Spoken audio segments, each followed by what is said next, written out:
I want to say hello to everybody and welcome him again in our seminar series. Many familiar faces and most of whom know Prof. Abdulkader Tayob, so there is no need to introduce you, Prof. But for the record, Prof. Abdulkader Tayob is a professor in the study of religion, and he have wrote extensively on Islam in Africa and on the history of Muslim intellectual.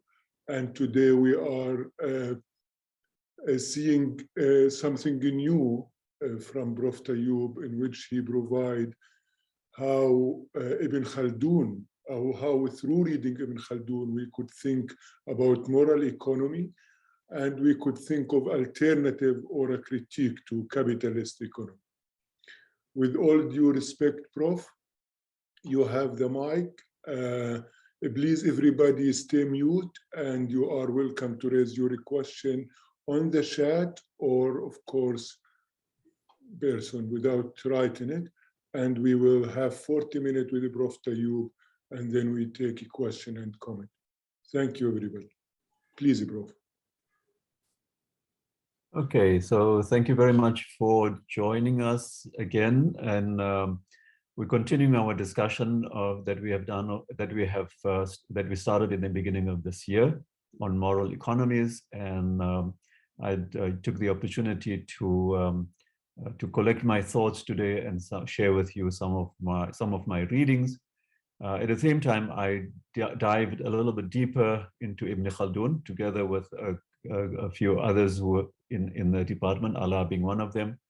But also Aslam and Shahid, we were reading Ibn Khaldun every Monday night, and I think I benefited from that reading as well. So for the moment, I take the full responsibility for how I've read Ibn Khaldun, but this has been quite useful as well to think about, at least as I will share with you today. I'm deliberately spending one more minute just to talk about, where this idea of moral economy started. As you know, we've been, for the last 2 or 3 years now, we've been thinking about religion and ethics and religion and morality. So in 2018, we organized a conference, and then we have been reading, we have established a research reading group on ethics and morality in general, ethics and morality in religion, ethics and morality in Islam. And moral economy came up over the last, I don't know exactly when, but it has been part of our journey about thinking about morality, of thinking about ethics in different contexts. And this is, the opportunity came, maybe Allah can remember it, He can share it with us, but as I'm talking right now, I don't know how we stumbled upon it, but I think it seems to me the ideal theme, the ideal concept to investigate, to reflect on, especially critically, especially in relation to in relation to religion as well. And I think some of that will become clearer to you as I speak to my paper and discuss it with. So let me begin by just reminding you about moral economy. The term was recalled by E.P. Thompson in 1971 when he was reflecting on the different kinds of responses to the introduction of the market economy, to introduction of capitalist markets in 18th century in England. And his argument against others, historians who were writing about these events or these kind of responses during that time, was to say that the people who were protesting against the market were not simply what B. Thompson called just an emotive response, but rather the responses were grounded upon a consistent traditional view of social norms and obligations, of the proper economic functions of several parties within the community, which taken together can be said to constitute the moral economy of the poor. And for that, kind of a definition or characterization of moral economy, we can see that it was consistent, that there were some kind of values that were driving these responses, that these values were not only part of something called the economy, separated from the rest of society, from the rest of human life, and that several parties were involved in this. In this case, the political rulers, the people, the ordinary people, and more or less the poor. There were certain kinds of expectations that were being challenged during this time, and so E.P. Thompson called this moral economy. So in my presentation, what I would like to suggest firstly is to ask are alternative moral economies possible in the contemporary world? So this is the question that I try to answer in response to the literature that engages in the identification and the discussion of moral economies, either directly or implicitly. And so I have posed that as a question: are moral economies actually possible? Can we think about them? Or can we actually imagine them as real economies or as real alternatives? My answer to that question is actually no, that it is based on the readings that we have done, or based on what has been done on moral economies, or rather done on religion and economy in the contemporary world. I think the answer to that question is no. And so as a result of that, I then suggest that perhaps we should look at other ways of thinking about moral economies. And I'm proposing to you Ibn Khaldun as one example, comes from the Islamic tradition, who gives us a very, very interesting idea, as I hope to convince you, of what we would call moral economies. Obviously, he himself doesn't do that. So what is the judgment on moral economies in contemporary times? First of all, I think that one gets a general sense that moral economies are resistant to the capitalist economy. So some scholars, like in particular somebody like Mark Edelman, who has recently written about moral economies and tried to reevaluate E.P. Thompson and David Scott's contributions, suggests that we should not think about moral economies as somehow set apart from the capitalist economy. They are always in relation to the capitalist. So he promotes this idea that, from E.P. Thompson until his own work, moral economies are really about economies that are resistant to capitalist economy. They are positing alternative values, but they are in the forms of resistance. So that's the one kind of characterization that one gets about moral economies, as a resistant. The second one is that they are overtaken by capitalist economy. Sort of, one can see that closely related to each other, but clearly in David Scott's work, as well as in Webb Keen, that I'm going to discuss in a minute or so, that capitalist market is so hegemonic and so dominant that other moral economies are often, sooner or later, they are just simply taken over. So that is at least my first comment I want to say about moral economies. But certainly I want to share with you briefly what are these moral economies. If they are resistant or if they're overtaken, certainly we get in the literature a sense of what these economies are. And that I have got from the literature from Marcel Mauss to David Scott, who give us a little bit more detail. Generally, these moral economies are gift economies. They are based on the exchange of goods, not on the free and equal exchange of goods, but goods that are exchanged in an unequal way, and therefore establish the hierarchies within the society, but they also thereby establish kinds of obligations and duties in the society. They're very, very much important for society. Without gift economy, Marcel Mauss says, you don't really get a society, you only get individuals. Scott has added to this in his own work on the moral economies of peasant societies in Southeast Asia. He also includes gift economies, but emphasizes also right to subsistence.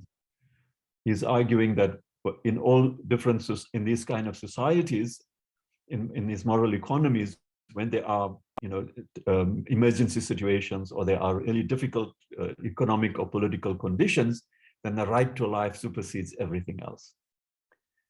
David Graeber has basically developed Marcel Mauss's work a little bit in a more extended way, but his work emphasizes the indebtedness that exists in all kinds of moral economies.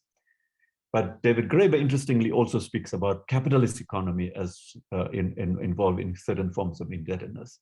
And that's why my third point in this regard is, should we perhaps think about capitalism also as a moral economy? This is certainly what E.P. Thompson suggests, and there are others who do so as well, but many others, for example, think about capitalist economies as moral, not moral economies at all, not moral at all. But I'm not going to be speaking so much about capitalist economy, but I just wanted to flag to you that one can think about capitalist economy as moral economies, and maybe one needs to think about this for a different time, but think about it more systematically. I could not, obviously, given the literature that I presented to you here, one cannot speak about moral economies without thinking about capitalist economy. The major features of the capitalist economy is that of freedom and moral sentiments. These two actually go along with each other. The moral sentiments is an idea of morality taken from Adam Smith from Hume, whose work is not so much based on the idea of moral principles, but moral sentiments. I was going to say that we can discuss it later in the discussion if you want to, but I prefer not to leave this for a moment, just for you as a way to flag. There are some people nowadays who say that capitalism can become a better moral economy. It needs revision, and that's the work that I've seen, particularly of John Bowles and some others in California, who have been thinking about improving capitalism as such, and they introduce different kinds of moral values based on, generally what I've seen, based on behavioral economics, and so what some people also call a kind of a stakeholder capitalism. But let me leave that for the moment. Just to, just with that idea, simply to think about moral economies in contemporary times. I want to go a little bit, want to go one step further with Webb Keen's discussion, which in a way helps to confirm what I've just said. So Webb Keen engages in elaboration about what religion and moral, what kind of religious moral economies would look like. And he's quite positive about this initially by saying that religions are very helpful to imagine alternative economies. He says that religions are much more explicit about their values, and they're not as implicit as other kinds of moral economies that are often promoted in contemporary societies. And he suggests that anthropologists can learn a lot from these very explicitly defined, explicitly practiced moral economies of religion. But then when he considers the dominant and the hegemonic capitalist market system, he suggests that moral economies inspired by religion can work within the societies, but they have these four options. They might exit. They might actually say they don't want anything to do with the moral economy of capitalism, even though it is a dominant one, hegemonic one. They might transform. They might be transformed. They might reinterpret. They might actually undergo some kind of interpretation. Or fourthly, they could actually accommodate themselves in some way. My thought of it is towards the end of his conversation, after a very positive appraisal of the possibilities of moral economies, Webb Keen concludes with the fact that the dominant moral economy is a capitalist economy, and religious moral economies have to change themselves, have to somehow be accommodated. Either they have to withdraw completely, or they have to, accommodate themselves through some kind of interpretations as such. And I think that tells me, it confirms the idea that it's very difficult to imagine, even to think about moral economies, alternative moral economies, unless we only think about them as resistant to capitalism, or they just create a kind of an image that existed in the past and not in the present. And so therefore, I think this might be true, but I think, well, I actually don't think it is true. I think one needs to start looking at the moral economies a bit more carefully to take us away from this particular kind of judgment. And I would suggest, and that's why I am presenting to you the work of Ibn Khaldun as a different starting point for thinking about moral economy.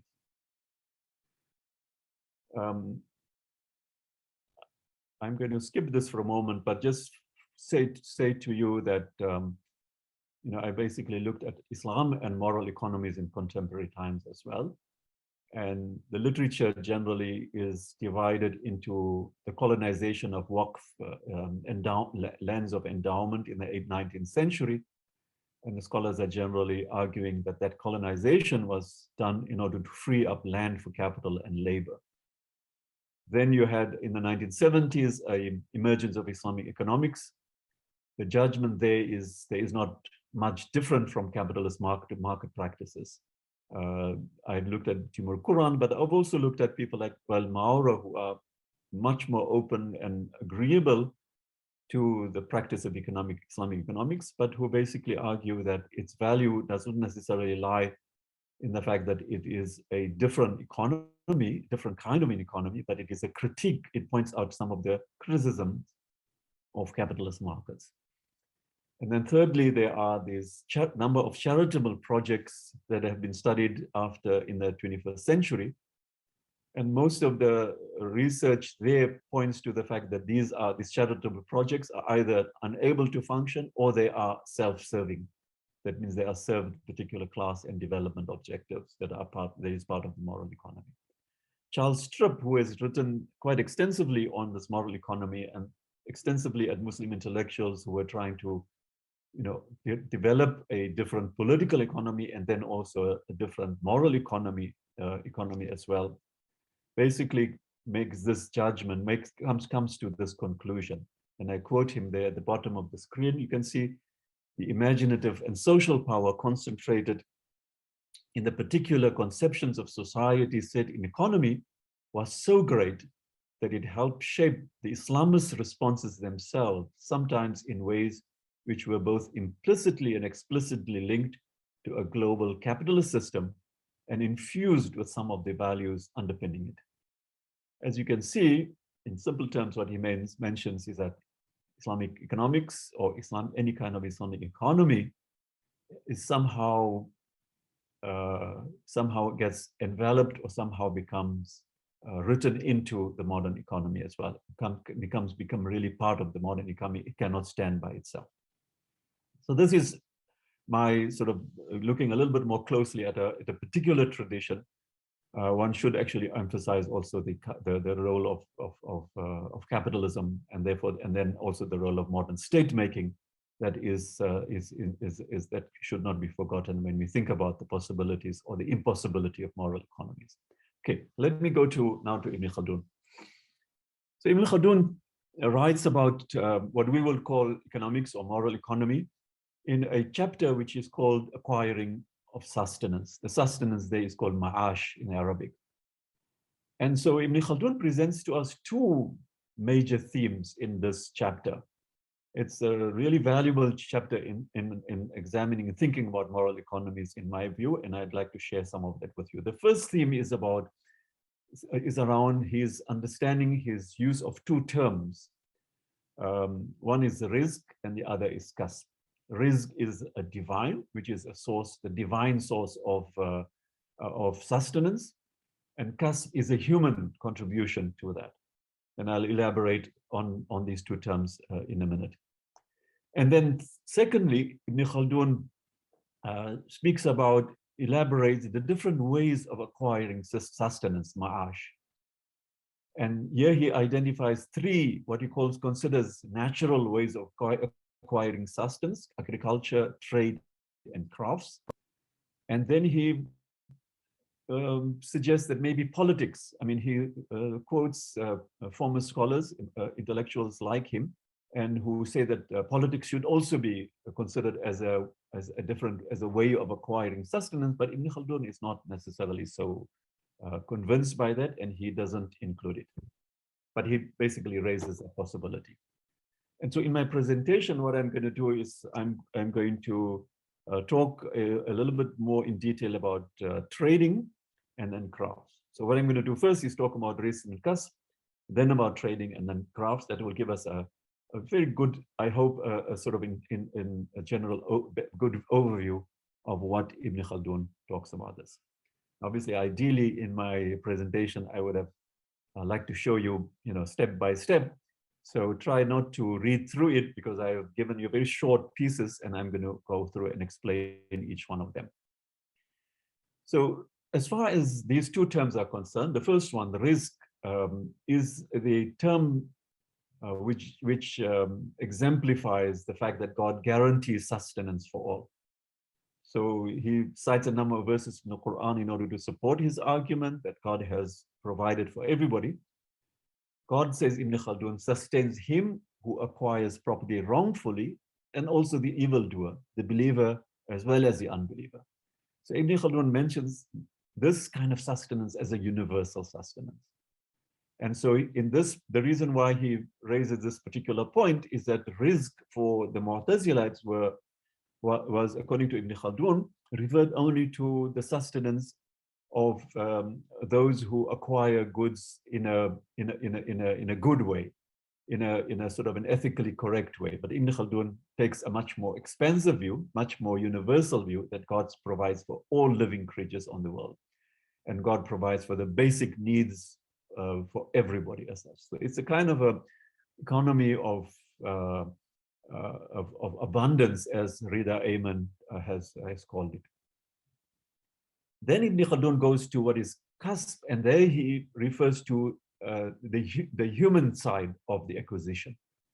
And as you know, many of you might know, the Ash'arite tradition in Islamic theology used to think about God as the provider of everything, as a creator of all human deeds, but they identified kasb iktisab as a means, as a human dimension of it. They were reluctant to give a lot of humans the capacity to be able to do something, but they basically allow that in some way through the use of the kasb. And Ibn Khaldun is much more explicit about this. He doesn't sort of bring about this discussion, but I just found it interesting that he uses the word that they use as well.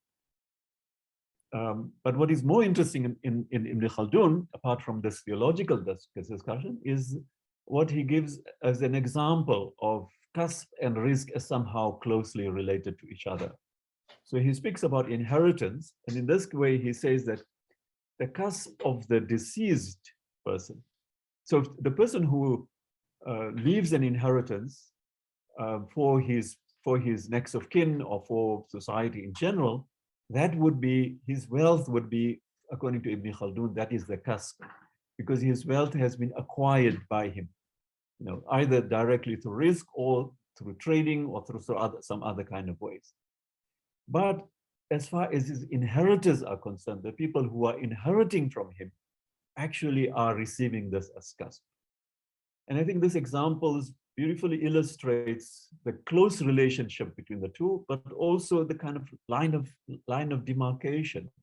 So kasb, the rizq, is that which is given to you through one way or another, and either directly through God or through a benefactor, but that would be called rizq. And then on the other hand, you also have this other dimension. The same good might actually have a kasb dimension to it, which comes from human acquisition, human value that is added to it. And this is my third point there, which is that kasb refers, Ibn Khaldun says, kasb refers to the value of human labor, aman. And so he suggests that when humans are engaged in this world, basically they add value to it. And those values and it is the value of their labor that is accumulated, or at least that is represented in the kasb. Values can be measured. Sometimes they are very subtle. Apologies for that spelling mistake there. So sometimes in agriculture, Ibn Khaldun mentions, for example, that that measure can be a bit more difficult to calculate, because it also includes, he doesn't mention it, but I'm thinking that maybe it refers to the fact that agriculture plants grow, or crops grow sometimes without apparently any kind of value to it as such. So he sort of opens up the space for thinking about the valuation or the measuring as such that can be sometimes more subtle than and apparent as such. That these kind of values, they grow and they diminish with civilization. So Ibn Khaldun general idea of human society is that it develops from simple to much more complex, and therefore caste actually grows along with it as such.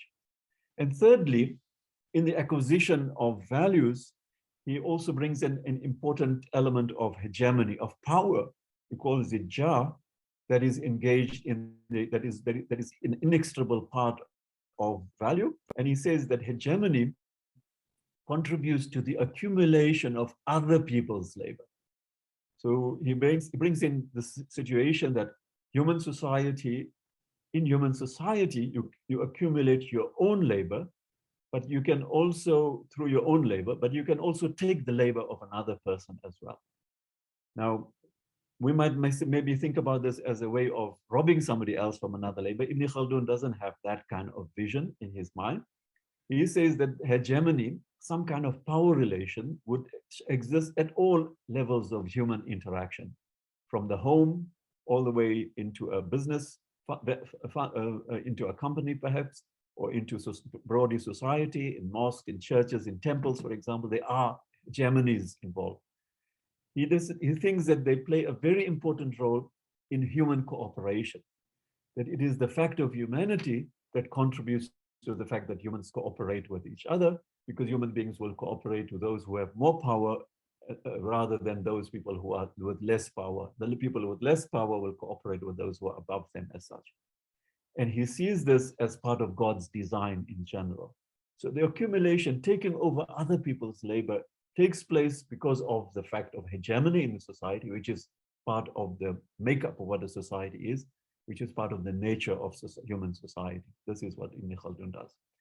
So I hope that this is clear in a way that I've suggested you. These two terms are very, very, very powerful terms to think about the economy, to think about, first of all, the availability of sustenance through one's effort or not through one's effort, availability of sustenance that it comes to taking over somebody else's efforts and somebody else's labor, and also how it contributes to a society in general, to the building of a society as well.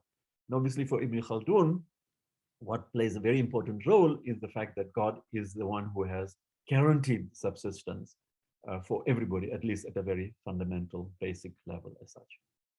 And I think that Ibn Khaldun, I think these two terms come across in his discussion of the different ways in which one acquires sustenance, maʿāsh as such. But I think that he doesn't always come back to them, but I think he leaves the space open for thinking about them, and I will show them wherever they can. Let me go to the next particular. I want to speak a little bit in more detail that in Ibn Khaldun's detail when he writes about trading. And trading for him is one of those what he calls a natural profession. He does call some professions not very natural, like for example, looking for buried treasure is an example which he considers to be not a natural. Serving other people in subservient is not something natural for him as well. But trading is something natural. So what is trading according to Ibn Khaldun? Trading, he argues, he basically gives a definition. It's basically supply and demand. You buy low and you sell high. And he gives the example of long distance travel, which actually contributes to getting a high price, because you take goods from a place where there is low demand to a place which is high demand. Gives the example of North African traders trading with West African traders, and they get better value for their goods, for example. Whereas if you just sell between, say, he mentions Cairo and just going to a nearby village, you won't necessarily do so well. What I'm saying here is that he has a very good understanding of supply and demand, and he has a good understanding of how that works in a trading community. He also spends a bit of time, he spends a whole subsection on the fact that prices should not be adjusted artificially. So he doesn't believe that prices should be set by a political authority, by anybody else. He says that persistent low prices hurts trading, and also then would diminish trading because it will affect the supply and demand of trading as such. But Ibn Khaldun hastens to add that there are exceptions. So the prices of basic foodstuffs, because, and he uses the word rizq here, those would actually would require some kind of a stability in the prices as well. So clearly one can see at least his reflections. I'm giving a very just a brief idea of his ideas of trading, but they have prompted people to think that Ibn Khaldun and other intellectuals like him had contributed significantly to the idea of how we think about trade in the capitalist economy. There are people who said that he was not yet a capitalist in the 1960s, and somebody in the 1990s who said, you know, that he was already he's a good model for thinking about of capitalism as such for Muslim societies, particularly for Arab societies. I think that what is more interesting about his work, I do think that his reflection on trading and you know, supply and demand and prices is actually quite useful and valuable. But his major concern about trading is his cautionary remarks about trading. He says trading is natural, but he hastens to add that it cannot be freed from cunning, wrangling, exaggeration, excessive argumentation. And so he suggests that avoid it if one is unable to be free of its effects. Engaging oneself in a market invariably involves oneself in these kind of practices, in these kind of the words that I have quoted from him for you, and its effects on the society are not very good.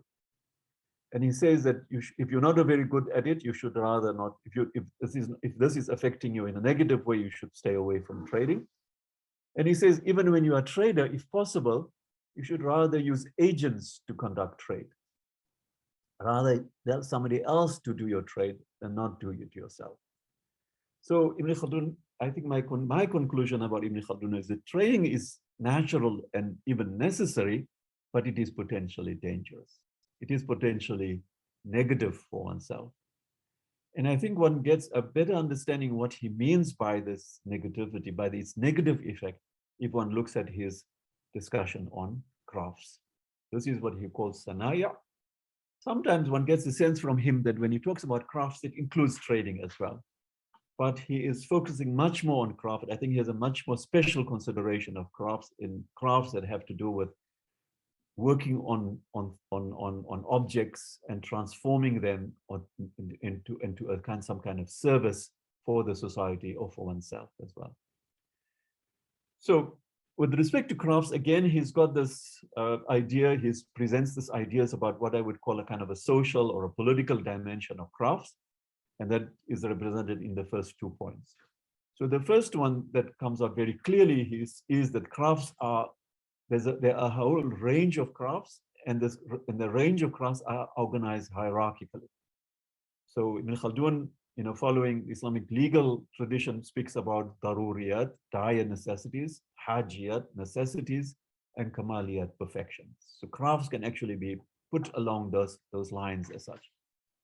And when one looks at the literature in this particular section of the Muqaddimah, then you have basic crafts. And then he mentions people like carpenter, blacksmith, the weaver, the butcher. Then you have higher crafts, the cobbler, the goldsmith, dyer, bath keeper, the teacher of singing, music, and dance. And then he has noble crafts, sharifa, midwifery, writing, bookmaking, singing, and medicine.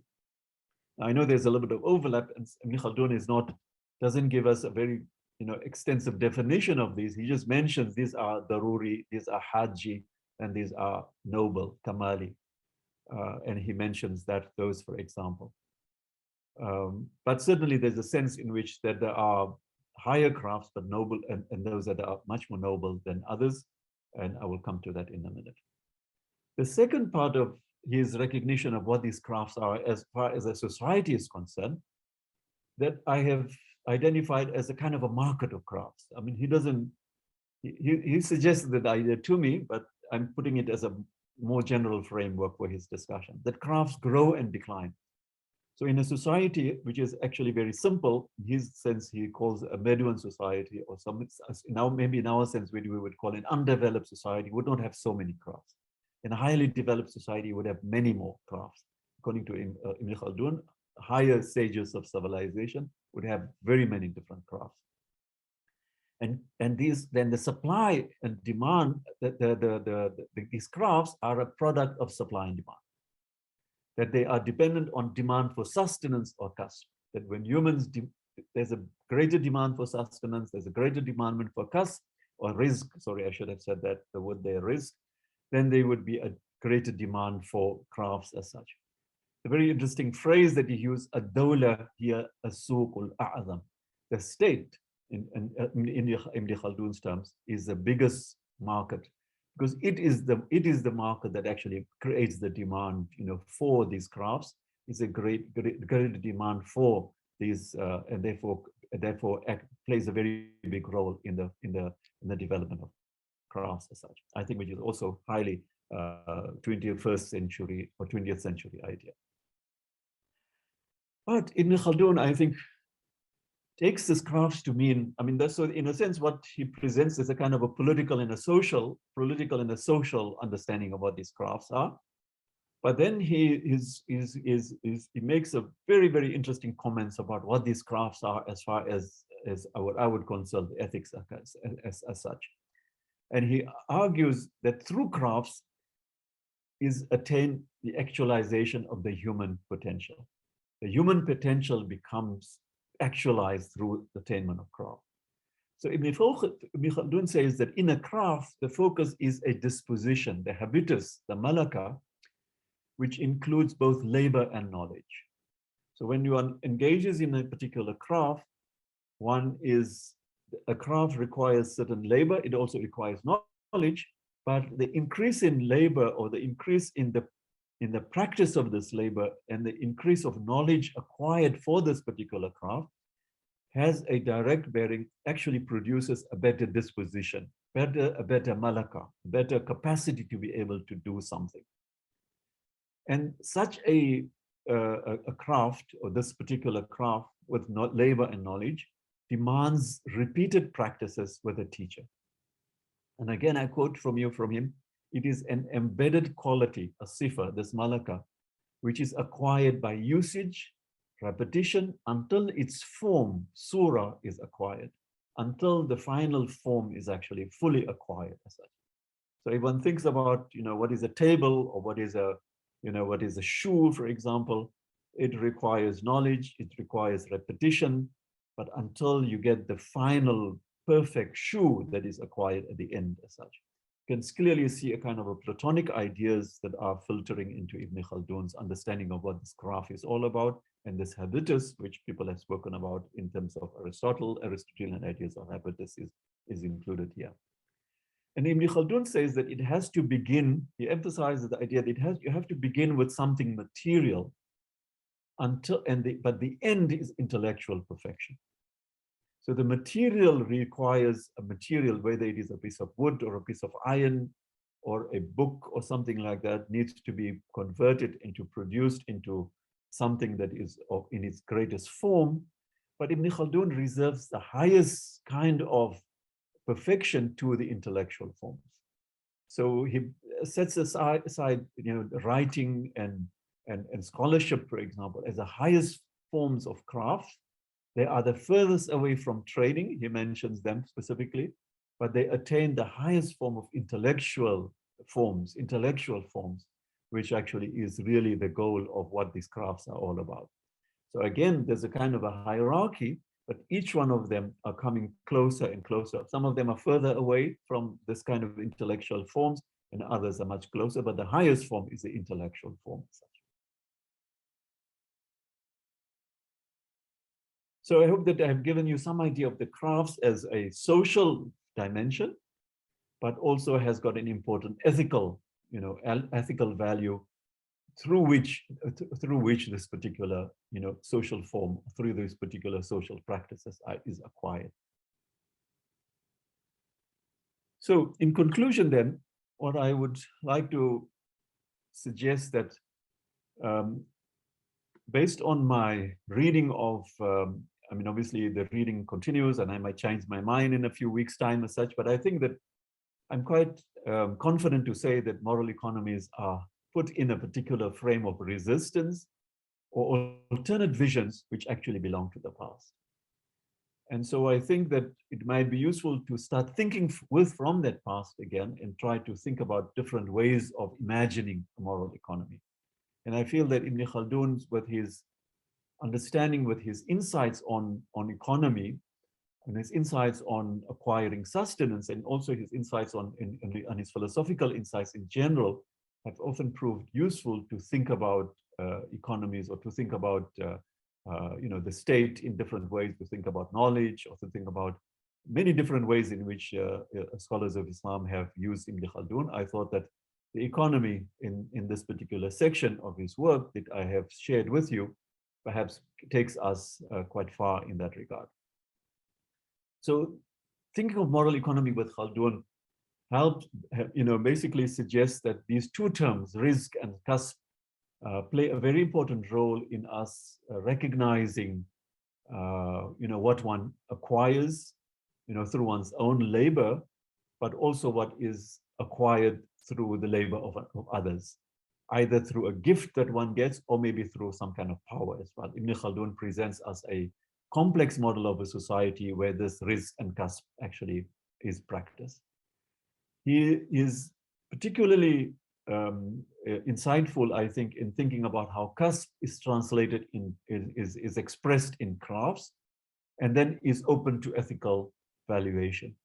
The acquisition of ethics, acquisition of a human, what Ibn Khaldun speaks about this, when he speaks about this ethical perfection of the malaka, of this acquisition of this quality, of this human quality, he thinks about as something uniquely human, which which he distinguishes from animal life as such. He thinks crafts really demonstrate the human much more than anything else as such.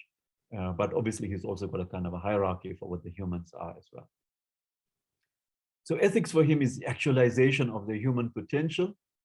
And we are very clear in his understanding that ethics may not be served by all economic practices. Intellectual craftsmanship is the highest value. Trading is necessary, but trading is not necessarily the highest.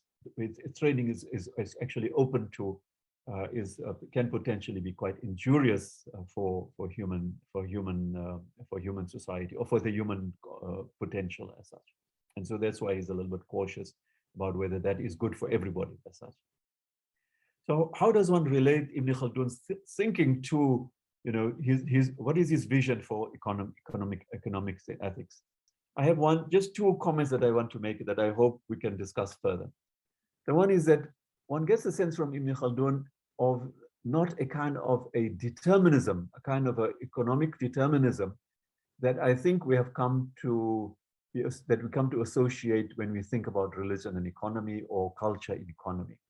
Since Max Weber's thesis on, the Protestant ethic and the spirit of capitalism, there has been a sort of a tendency to think that because you have a certain kind of religion, that's why you might have a certain kind of an economy, or certain kind of culture, you might have certain kind of economy.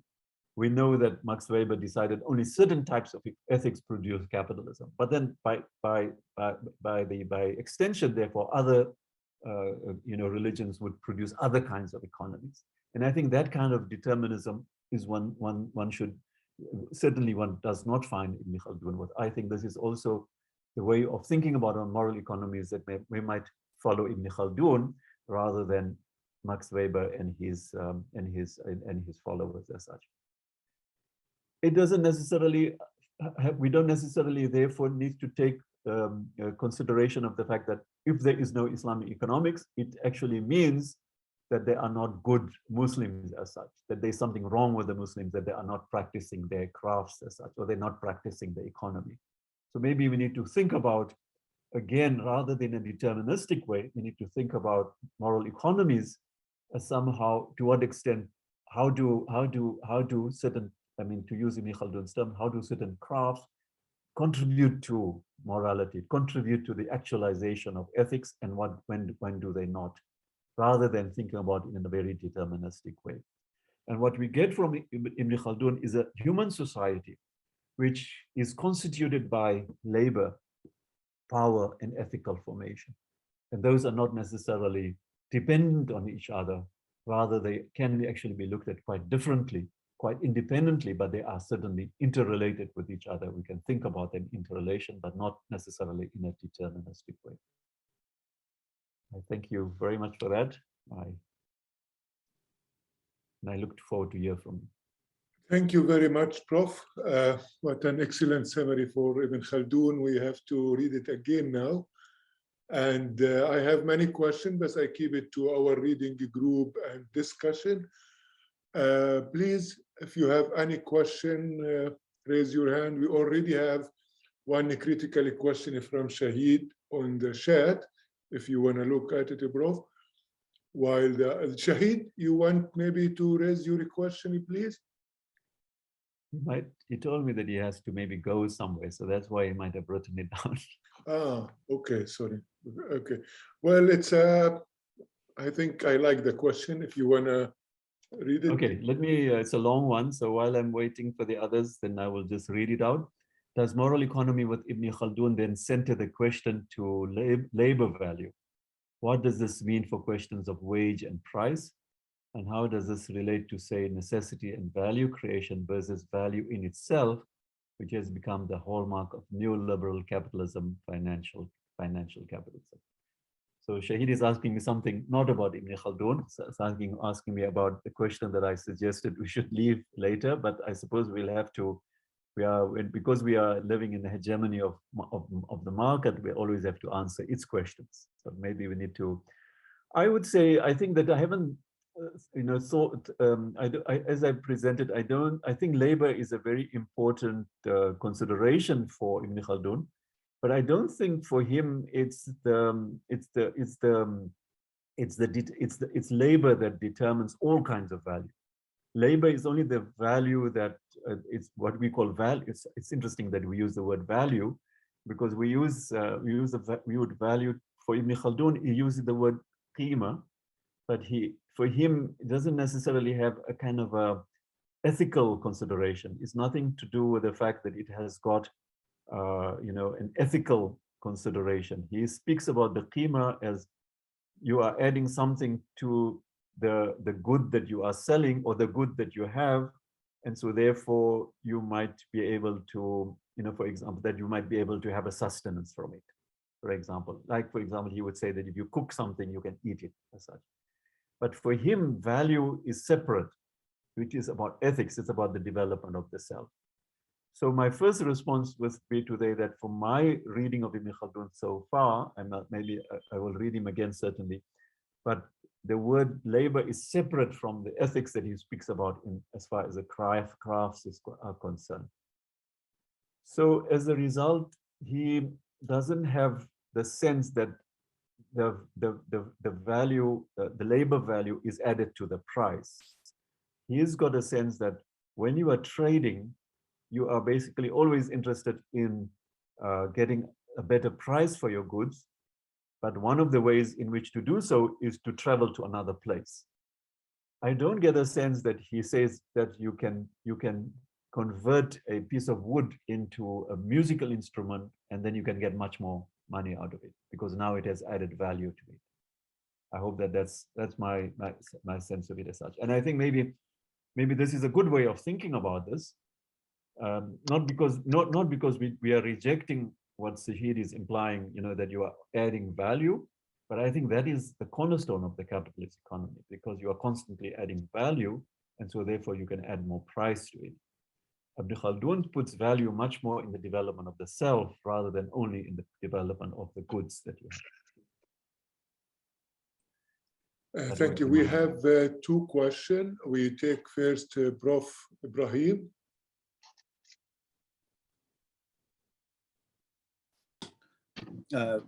Thank you, Abdulkader, and thank you, Ala, for this great session. And I'm really, excited about Abdulkader's project on this question of moral economy. And we had a chance to talk about it a little bit recently when he was visiting here in the United States. So, Abdulkader, I was wondering, I had a couple of questions for you, much more technical or perhaps much more preliminary than some of the larger implications. Towards the end of your slide, you quote Ayman Rida, and I think in that slide he says something along the lines of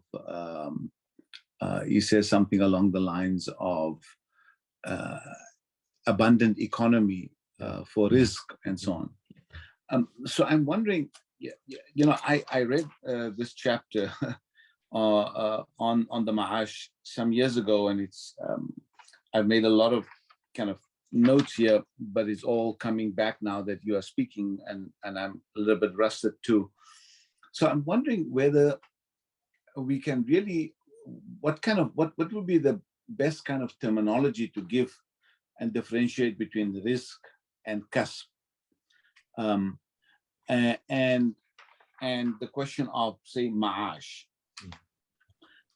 My sense is, when I was reading this some time ago, I thought of maʿāsh more as livelihood, right?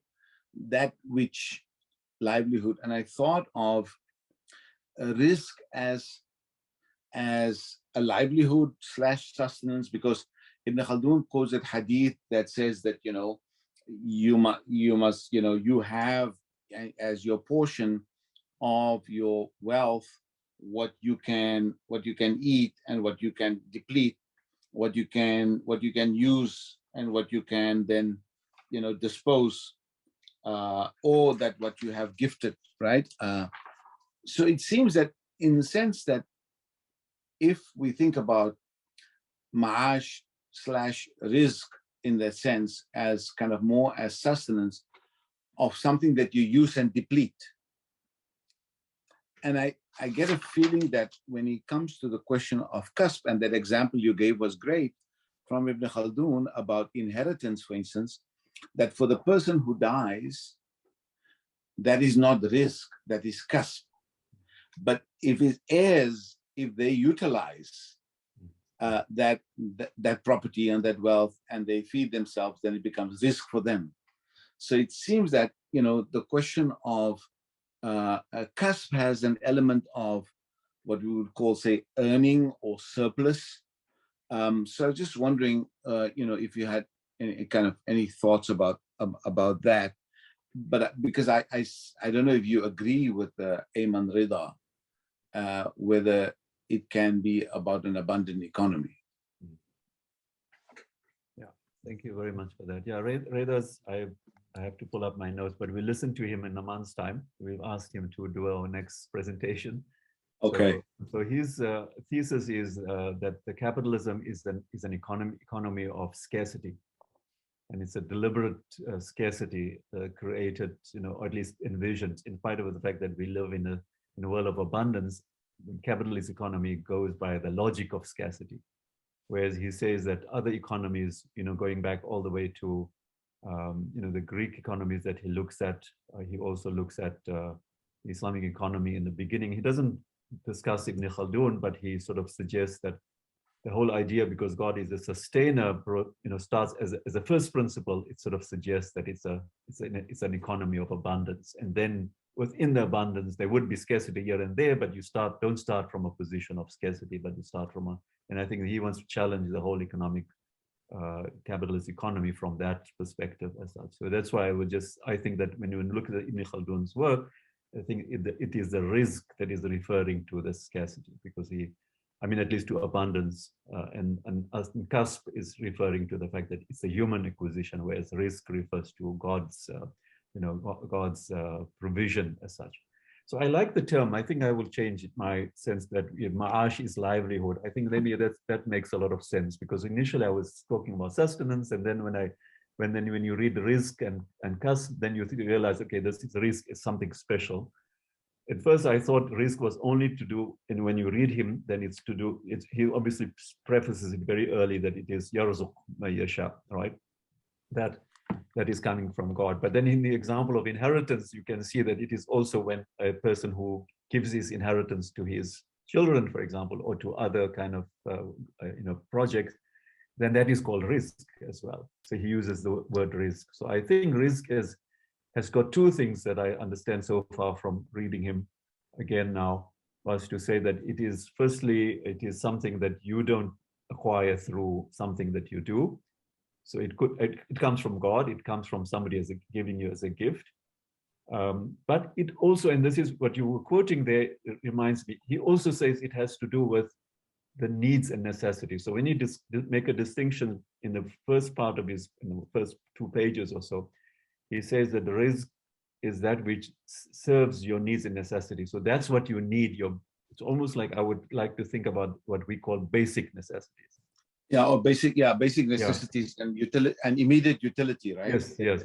But then he sort of, and then when he says is that, then he immediately turns to kas, almost like when you are eating, it's almost like, I was thinking about this now when you're talking, maybe when you're having a plate of food and you only need half a plate to live by, that's the risk.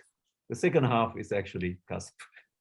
Literally, you don't really need that. That is what God is providing for you.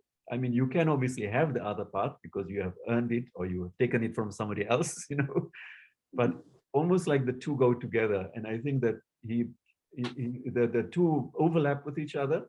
And if you look at that quotation that you just read, if you look at the whole one, you will see that he switches from risk to kasb, almost like in mid-sentence, and he goes on to the next one. Yeah. He says, وَالْمُتَمَلَّكْ مِنْهُ حِينَئِذٍ بِسَعْيِ الْعَبْدِ وَقُدْرَتِهِ يُسَمَّى كَسْبًا. So that which is surplus, mutamallak is surplus, right? That which is surplus, as you said, the half a plate is what you need, that's your risk, and the surplus is then kasb, right? Yeah. So it has that. So thanks a lot for that.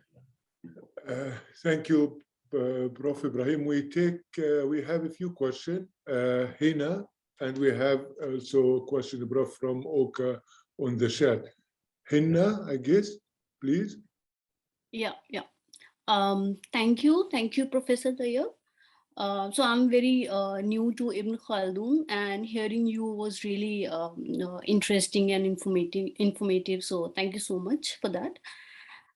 So you mentioned Ibn Khaldun, where he talks about the hierarchies of caste, and he's talking about the basic crafts. So basic craft, higher crafts, and noble craft. So I was wondering, what's the basis of this division? Because you mentioned intellectual perfection, but that's, I guess, something which is needed for all the crafts, for all the professions to succeed. So what's the basis for this division? And also, do we see any fluidity or mobility in these among these crafts? So were people going to or excelling in some other crafts and then going there? So this is the question which I wanted to ask. Thank you. Thank you so much for that. Yeah, so definitely Ibn Khaldun does not use the word caste, right? He doesn't speak about these groups as very... Yeah, of course. Sorry, that was my mistake. Yeah. No, so, but I think it's a good question. He gives us a sense that these develop within the society. So Ibn Khaldun believes in society or civilization begins right in the beginning, in the beginning with sometimes no crafts at all, and then you acquire crafts. And I think the basis of the craft would be livelihood, right? Acquiring food to eat and to live as such. So I think he thinks about this. His determinism is very much based on the fact that you need to live, but God provides for you, through the rains and through things that you can pick up as such. But at the same time, you can do things for yourself as well.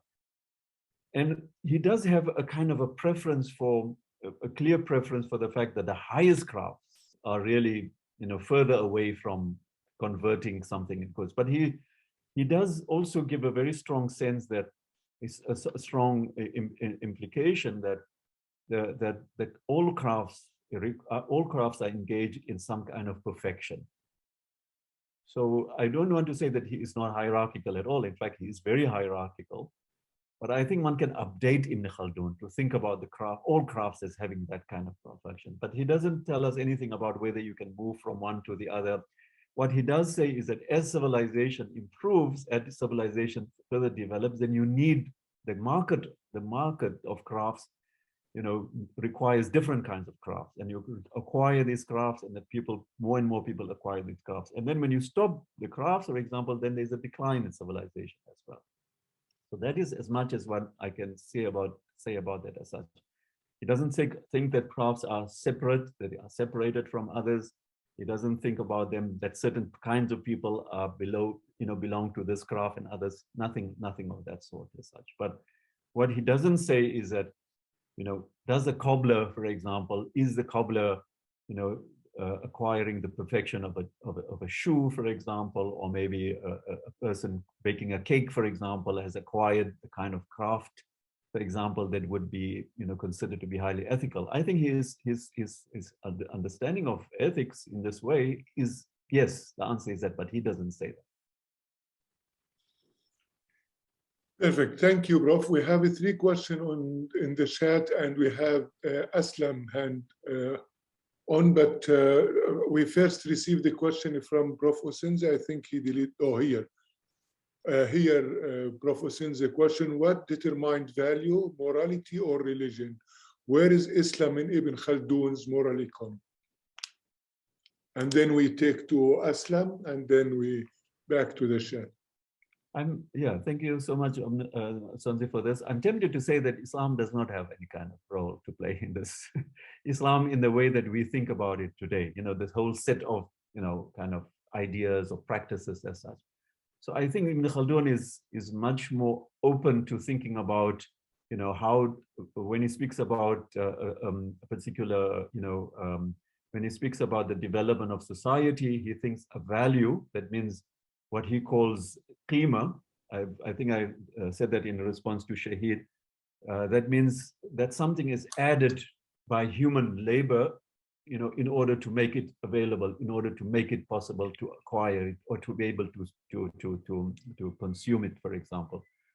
And so I think that where I think his ethics comes much more clearer is when he speaks about the development of the form, the development of what he calls that when you are working with anything in your hand, whether it is writing a book or whether it is working in a factory or working as a carpenter, in taking that product as such to its fruition, to its perfection, is also the development of the self. That means that is the development of the malaka, that person's capacity to be human beings are human because of their capacity to be able to achieve those higher forms as such. And this is what he says about value. I think it's not what we might call specifically Islamic as such. He doesn't use the word, he just says that's human. Thank you, Prof. Aslam, please, your turn now. Assalamu alaikum. Thank you, everybody. Thank you very much, Abdulkader, for a really stimulating lecture. I mean, we've been thinking about these issues in our reading sessions, and it just struck me as I listened to you, we grappled for quite a while with the whole issue of livelihood, kasb, and how Ibn Khaldun deals with the issue of maʿāsh in terms of what you call, natural forms of maʿāsh and ostensibly unnatural forms. But I'm just wondering whether it might be helpful to think about, the morality of, think about these issues of the moral economy in terms of the morality of acquisition versus the morality of giving. To my mind, it seems that in the Islamic tradition, the question of, or rather the morality of giving is pretty much settled. There's the institutions of zakat and waqf and these kind of things. But what Ibn Khaldun seems to be grappling with is this morality of acquisition. So he goes, has spent some time and effort with trying to determine what kinds of acquisition would be moral, for lack of a better word. In the Western tradition, it seems to be, the opposite. Within the liberal tradition, what is problematized is the morality of giving. An example off the top of my mind would be like, the state intervening in taxation. A liberal thinker is extremely, opposed to this kind of coercive intervention by the state. So this would be the kind of, economy where morality would come in the terms of what you referred to earlier as a gift economy. So I'm just wondering what your thoughts are on the issue of this morality of acquisition versus a morality of giving. And do you think that Ibn Khaldun leans towards problematizing acquisition and taking the issue of giving to be pretty much settled? Thank you. That's a very good question. So I'm not so sure whether I can answer that, and I'm not going to talk too much. But I think that, you know, in my first reading of this, even my writing of this, I had said that this is missing in Ibn Khaldun's discussion of maʿāsh. That I had said that this is, one can maybe find it, you know, expressed in his understanding of risk, but he doesn't elaborate on it at all. And so perhaps he elaborates it elsewhere. And I tried to look for it, you know, just generally, not having to read, I didn't read the whole book of his Muqaddimah, but I sort of looked at this section. I didn't find something very explicit about this. So I think that poses a question, interesting question for us and also for Ibn Khaldun. Why don't you write about, you know, more explicitly what kind of giving is giving? You know, can it come under what Ibn Khaldun calls his, you know, his ethical formation as such? My sense of it is that he doesn't do that because he, for example, he is not where we are. We have created religion as a separate sphere, and so therefore we are thinking about religion as pure, as has to be, you know, separate from economics and separate from politics, and therefore we are concerned about the purity. So that may be the beginning of us thinking about, you know, moral economies in a different way, rather than only thinking about whether it is good or not. But that is what I would respond. But I mean, I think that your question raises the question about, you know, when we read his other work, maybe his, you know, I have read many of his different sections, but I have never come across a systematic discussion about whether, you know, zakah or sadaqah, you know, whether it is, does it represent some kind of an ethical value for him in the way that we are talking about it. And when we speak about that, we mean whether it is purely for the sake of God or not purely for the sake of God. I'm not saying that that's not present in Islamic intellectual tradition. It is there, but I'm finding it quite interesting that it's not there in Ibn Khaldun, maybe because it is accentuated much more with us. So as I said, I give you a sort of a question in reserve, at least with subject to revision. Thank you, Prof. We have two questions in the chat by Andrea and our dear friend, Prof. Mariam. I wonder if you would like to raise your question directly, guys, which we will appreciate so we can have it on record, or I could read it, but having your voice on our YouTube will also help. Oh, okay. All right. That's dear good. Andrea, you want to raise your question, please?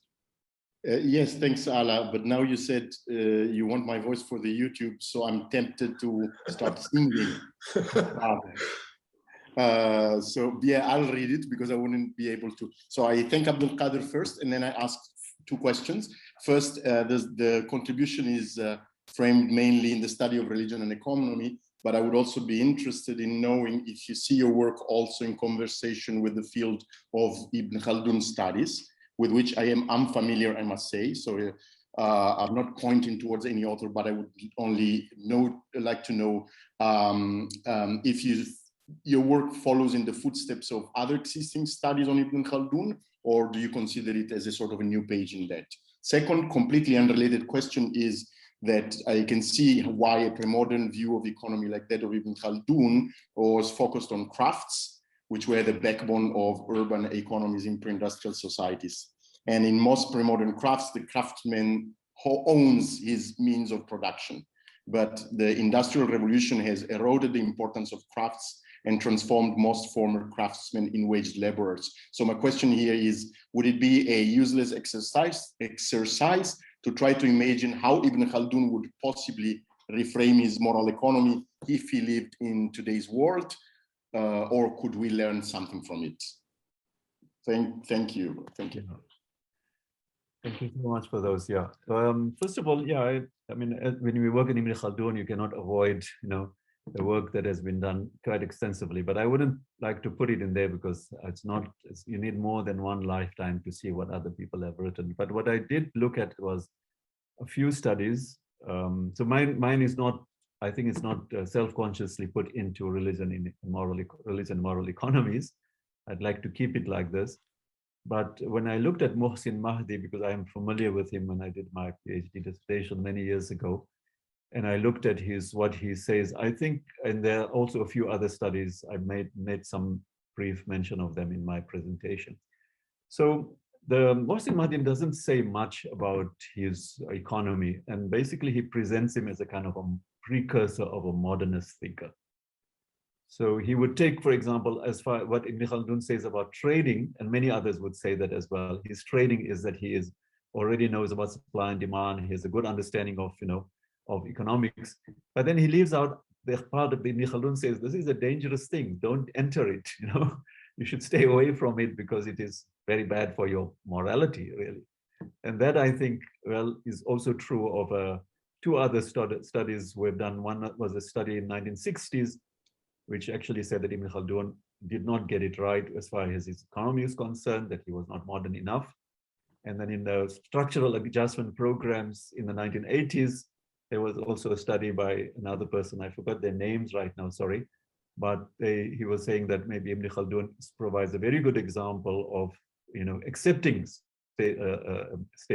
structural adjustments. So maybe the Middle East, if they look at the history of Ibn Khaldun, they might find justification for accepting structural adjustments. Again, as I hope that I have shown, he's interested in something completely different. So I don't think one can simply do that. I do think that one should look at these studies. I mean, obviously Khaldun studies, because they're close reading.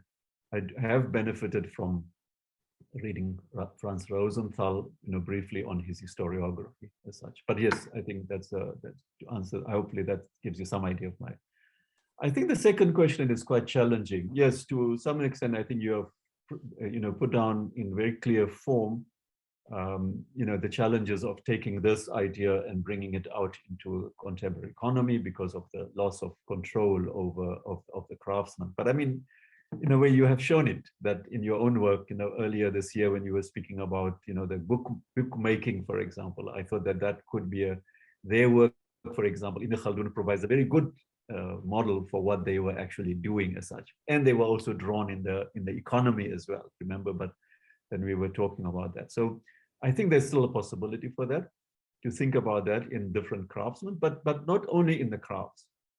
I was thinking that this particular, what Ibn Khaldun is talking about, this kind of perfection of whatever one does, whether it is writing a thesis or being a politician, for example, or, I mean, if one is thinking about this as primarily as a way of human becoming, a human self-fulfillment, I think all of these ideas will apply as such.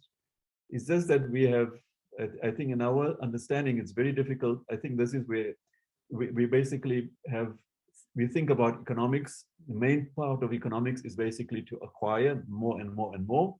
And then if you want to be generous, then you take some part of it and you give it to somebody else. Now, there is nothing wrong with it. We don't want to turn people away who want to give, this kind of charity.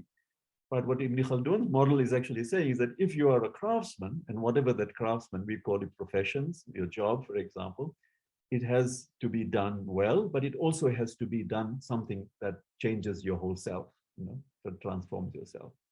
So I feel that maybe that is a good way of thinking about modern economics as such. And that's a way of putting ethics right in the center of any kind of profession or goods or things like that. I think it adds value to what we are doing.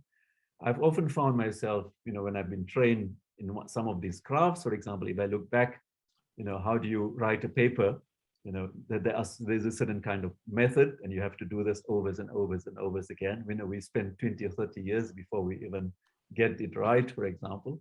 But we never think about it as something, or at least I haven't been told, or at least have not explicitly thought of what Ibn Khaldun is suggesting, that we should think about it as part of yourself. It's not necessarily just a job that you are doing. And I think that's a big difference that Ibn Khaldun adds to this. Yeah. Thank you. Thank you, Prof. We have Prof. Mariam Attar asking a question. I'm going to read it.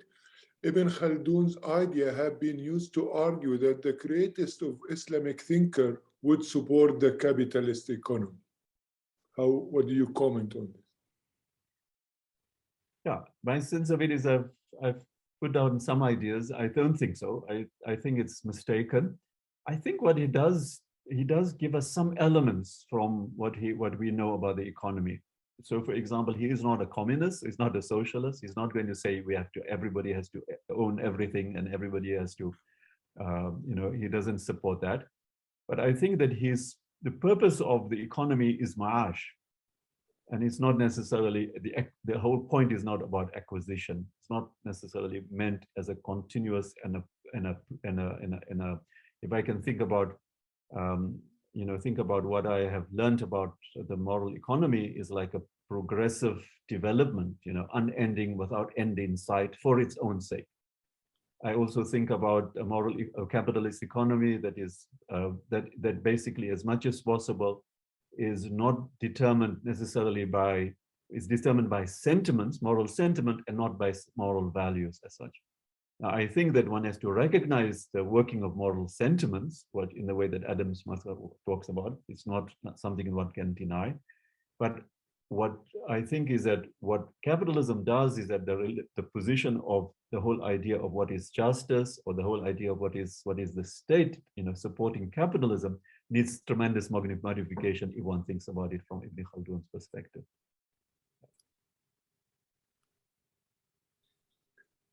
Thank you, Prof. I must say, I also have a lot to think about now, thinking about the perfection of economy as a perfection of oneself. And here we actually have another question from Osinze asking, is Ibn Khaldun's moral economy not precisely an economy of craft?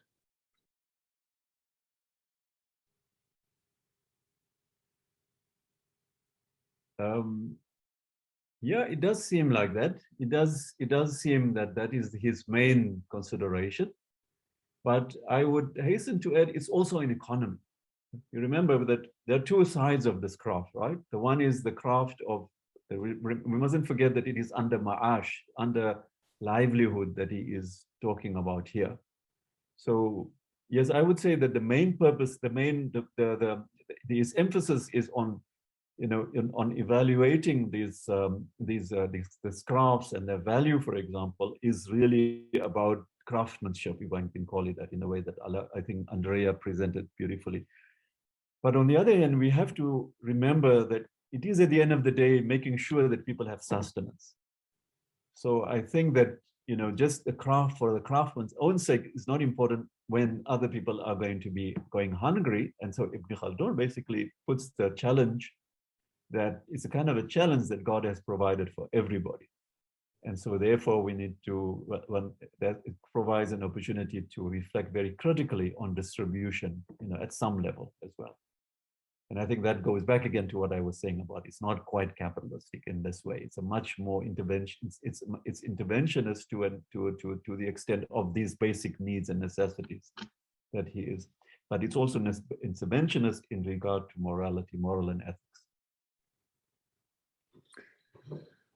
Thank you. Do we have more questions? We still have like 5 minutes. Actually, we are almost 6:20 now. If I just ask last question, Prof, I wonder if you can speak more about the notion of al-jah in the economy and how this relates to ethics or the lack of it. The notion of al-jah, I think it's you explain it as the power relation in the market. Oh, jah, yes. Sorry, I thought you were bringing another concept of irja. Sorry.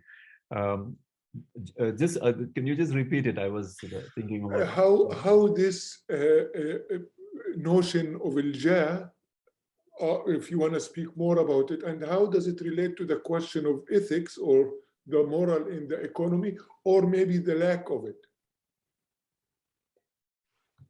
Yeah, that's a good, very, very good question, Ala. But in our discussions, we had the deliberation on this as well. I'm even more convinced that Ibn Khaldun doesn't see, he doesn't bring his ethical question that I think is more familiar to us because we believe in equality in society, or at least we believe in the aspiration for equality. It's very, very strong in our ideology, or our reality is obviously very different, but our aspiration is for equality. And so therefore, whenever we see hegemony, when Jah is translated as hegemony or power, then one is thinking that maybe it needs to be fixed. How do you go from Jah to non-Jah? Ibn Khaldun says Jah is part of human society. He even goes further than that. He says you won't have cooperation, ta'awun, you won't have cooperation if you don't have hierarchy. Why would somebody cooperate with somebody else? Now we might want to say, okay, you might have a good value or you might have a good ethical value, but Ibn Khaldun is much more materialistic in this way, what we would call materialistic. He says basically human beings will, do things for other people who are more powerful than them. And so therefore, and he says that's part of the, part of the beauty, or what he calls not the beauty, but he calls the mystery of reality. It happens in homes, it happens in classrooms. And so hierarchy is a condition, not necessarily a problem to be solved. It's a condition, it leads to accumulation.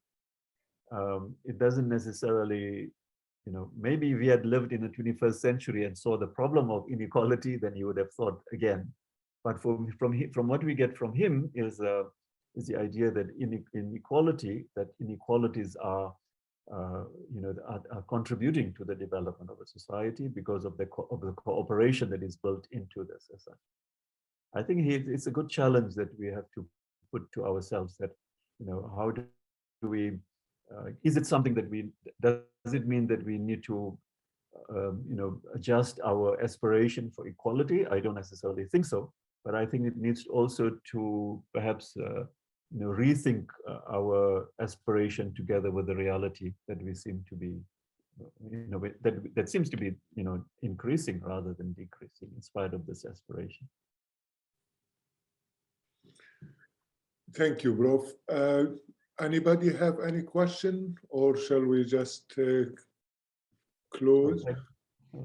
Thank you very much for this opportunity, or for your questions. Yeah. I think, okay, Shahid, here he's back. I think you have a question. Please, Shahid, go ahead. Okay, thank you. Hello, everyone. I guess my question is about, it relates to something that's been asked. I'm wondering what would happen. It seems like people have, as you said, used Ibn Khaldun in different ways.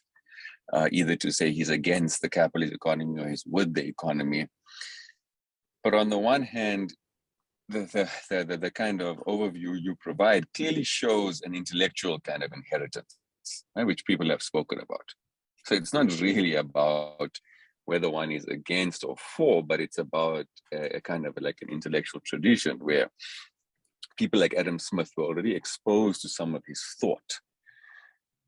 So in that sense, I'm wondering, are you speaking about, and then recently I came across some work, which shows how Marx himself, in his critique of, of capitalism, turned to Aristotle to think about value. And Marx is, of course, his critique is basically rooted in something about value. So I'm just wondering, like, what is happening with this idea of Malaka? Could you see a difference? I know we've obviously read people like Arendt, and we've read all these kind of, 20th century thinkers. What would your reflection be on this? You could, sorry, it seems like you're speaking about an ontology, an ontology of the economy, the very basis of what it is. And yeah, that's my question.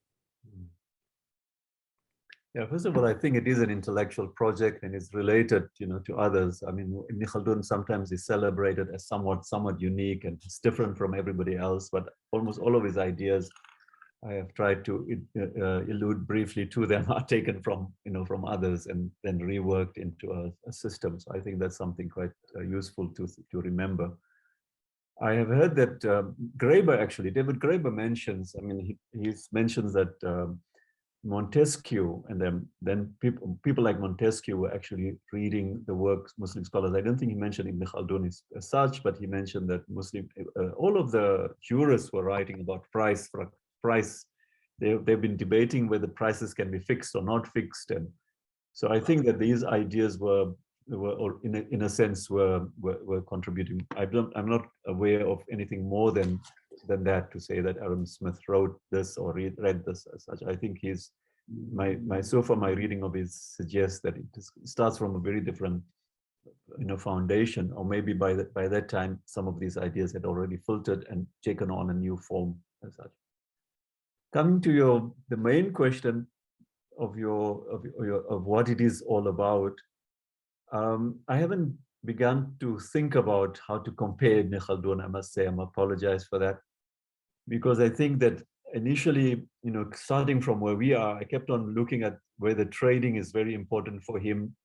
In my most recent reading, I actually realized trading is not that important for him. That's how I have presented to you right now. And I think that craftsmanship is actually more important than others, but craftsmanship can be applied elsewhere. It's just that he is very realistic about when it will work and when it will not work. And yes, the idea that it is not an economy, that it is about maʿāsh, takes us back to the ontology. At the end of the day, it's about human sustenance. Maybe one needs to be more important of, rather than whether it is a project, about the economy as such that we are looking at as such. He doesn't seem to be producing anything distinctive from what I've seen, of what the Aristotelians say. But I've seen an essay recently on comparing Aristotle and Marx, and the scholar and the person who was doing the study said that Aristotle was more accurate about value than Marx was. I didn't get any kind of, in this kind of deep understanding of what these values are. Ibn Khaldun just doesn't go into that in that much of detail. I think he's quite happy to say that it is a value, it is a qima, the value that comes with human labor, and that it is open to to appropriation by somebody else as such. That he doesn't then think about the crafts, like I said earlier, about adding value in that way. I think these are all open suggestions that we might want to think about, and perhaps we need to think about Ibn Khaldun. Even if we expand, I think it's important in the contemporary society to think about these values as such. But then I think one should not only look at, what the capitalists say or what we see from Adam Smith or from Hayek. We also need to look at the differentiated ways in which values are added in the modern world. So therefore, the labor of somebody in Zaire, or for example in Africa, for example, is not the same. Doing the same work is not the same value as somebody who is sitting in New York. And I think that differentiated of values, I've begun to read Samir Amin for that, in order to give us some kind of insight about how do we think about that differentiation of values.